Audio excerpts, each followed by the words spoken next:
有没有什么 AI 工具可以让你的人物轻松动起来呢？嘿，我是忍者妈妈，带你使用 AI 工具完成自己的动画作品。我们上次介绍过 Vigo 的基础操作方式，今天要来讲使用这个工具需要注意哪些问题。找问题每个人都会，所以我们要讲的不是只有问题，而是如何解决问题，如何尽量避免这些问题，以及现阶段要怎么善用它。解决问题的能力才是我们存在的价值。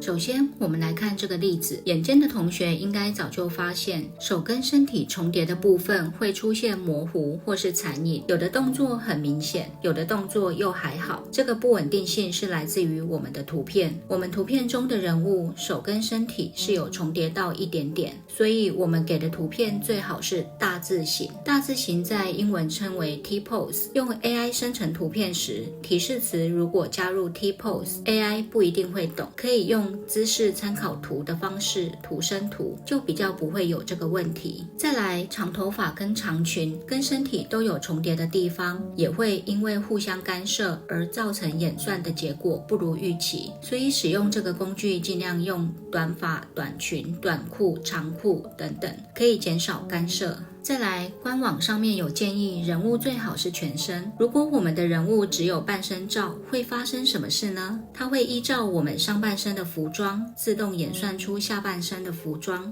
但是会很模糊。像最右边这个人物有多给一些下半身的资讯，它演算出来的结果就会比较好一点。再来，使用范例中的背景要注意什么事情？像这个为什么就长尾巴了呢？因为范例中的原始影片，人物本身的衣服就有这个黑色带子，它被归为背景，套用后就会出现长尾巴的现象。另外，这个手怎么被切掉了呢？因为范例中的原始影片，人物的手本来就超出镜头范围，演算后的结果当然就会这样咯。所以不管是使用范例中的影片或是自己上传的影片，都要注意这些问题。再来，图片本身的立体感及光影效果会影响结果的品质，像这个差异就很大。像这两个正面看起来都还好，但是一转侧身差异就出来了。使用这个 AI 工具，你会发现有的发型会很立体，有的会看起来扁扁塌塌的。如果想要得到比较好的结果，就必须多测试。再来，如果用手绘图，结果又会如何呢？左边这张是原始的平板手绘图，右边这张是在 Styler 用图生图转成的。手绘图的部分五官会更模糊，因为是侧脸，转原本的面向 OK， 但如果是转另一个面向，因为是 AI 生成的，看起来就会很不自然，所以建议人物的脸还是要放正面。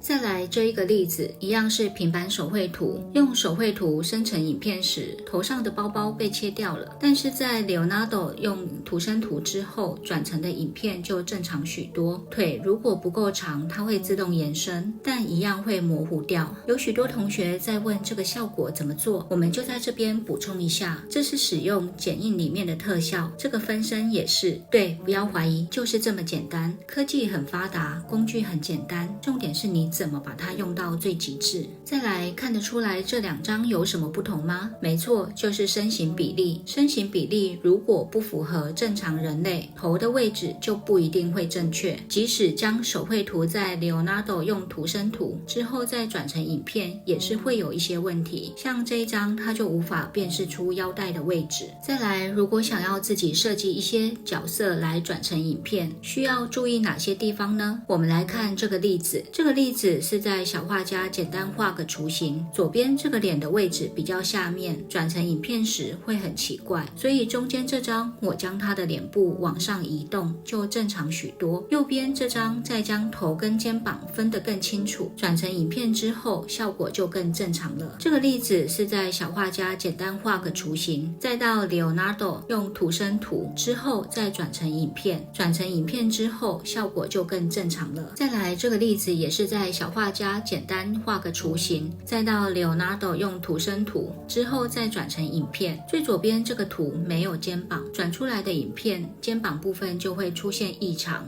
所以后面三个都加上明显的肩膀。中间这两个的差异就是立体感的部分，最右边是加上了头发。再来，动物可以用吗？其实官网有说目前以人类为主，主。但我们来猜猜看，如果用动物的图片会产生什么结果呢？答案就是穿着动物服装的人类。再来，衣服上的 logo 能如实呈现吗？像我在 Redbubble 有一些个人化的商品。 Redbubble 是一个 print on demand 的平台，创作者可以上传自己设计的图案，将这个图案印刷到各种商品上面，客户下单时才会由工厂端直接生产寄出，没有库存问题。只要商品有卖出去，创作者可以分润 20%。 但是谁会去买呢？最终还是要靠自己做自媒体，累积自己的粉丝。除了单张图片，我如果想要把行销弄得更生动活泼，是不是可以借助像 Vigo 这样的 AI 工具呢？比较可惜的是，衣服上的 logo 是无法如实呈现，还是会扭曲，但是可以看得出样子。这时候就要靠我们的创意来化解这个问题了。像这件瑜伽裤，我在推广的自媒体影片就可以运用